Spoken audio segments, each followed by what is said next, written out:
Greetings, greetings, greetings. This is your brother Chief Flying Eagle Ra Elohim. Hope everybody's doing good. I'm gonna make this real short. All right, so here it is, my brothers and sisters, right? We know who we are. We know we American Indians. We ain't gotta prove that to anybody, especially people on the internet. You feel me? If there's any challenge that needs to be made, let them take it to a court of law. Okay? A court of law.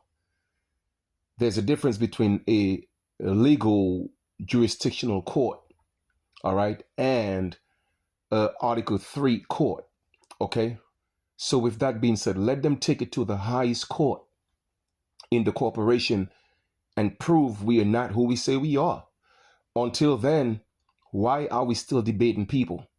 Now, I've been doing this for a very long time. You feel me? So right now, in my walk, in my journey, I'm about what's next. What are you doing? You know you're American Indian. We ain't got to scream it all day. Now, with that being said, yes, the information got to keep flowing. There's new people waking up to the information. So keep teaching, keep moving forward. Even me, myself, I'm still teaching, right? But you got to position yourself and take yourself out of her. Take yourself out of the beast. And you have to do it gradually. You have to correct your status. It doesn't make sense screaming American Indian all day and you haven't done your due diligence in terms of protecting yourself and putting yourself back on the land. You dig?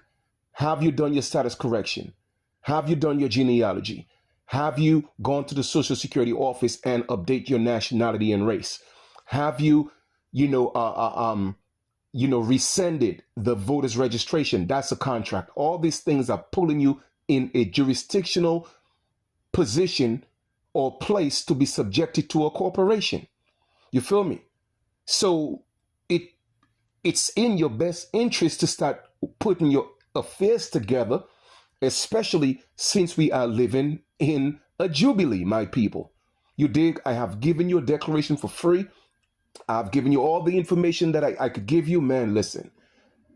A lot of people, like I said, they're going to wake up to a very rude awakening. And this is not to inject fear or nothing like that. When the writing is on the wall and you ignore the writing, then, hey, you just deal with the consequences. The only way for us to move this system and get the respect in our own land that's due to us is by first correcting yourself as an individual and becoming part of the collective.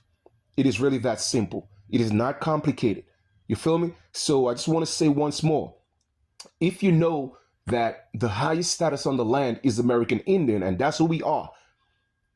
I'm not just telling you that. It's in the Constitution, the Northwest Ordinance, the treaties, the resolutions. I mean, I could go on and on and on. Why wouldn't I want to be who I am if it's the highest authority on the land? To me, that just doesn't even make sense. You dig? But like I said, everybody got their own journey and everybody do what they want in their own time. But too many of our people are not moving with urgency. That should be the only thing in the forefront of your mind. Not getting a new phone, nothing else. Not buying new clothes, nothing else. Not buying a new car, nothing else. Period. It should be to correct your status in this beastly system.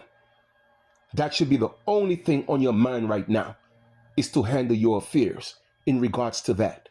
You dig? So I still appreciate everybody that's sharing information because, like I said, I'm still teaching. You feel me? But what's next? What are you doing with the information that you know? How is it applicable to your life? We have to start putting glitches in the matrix.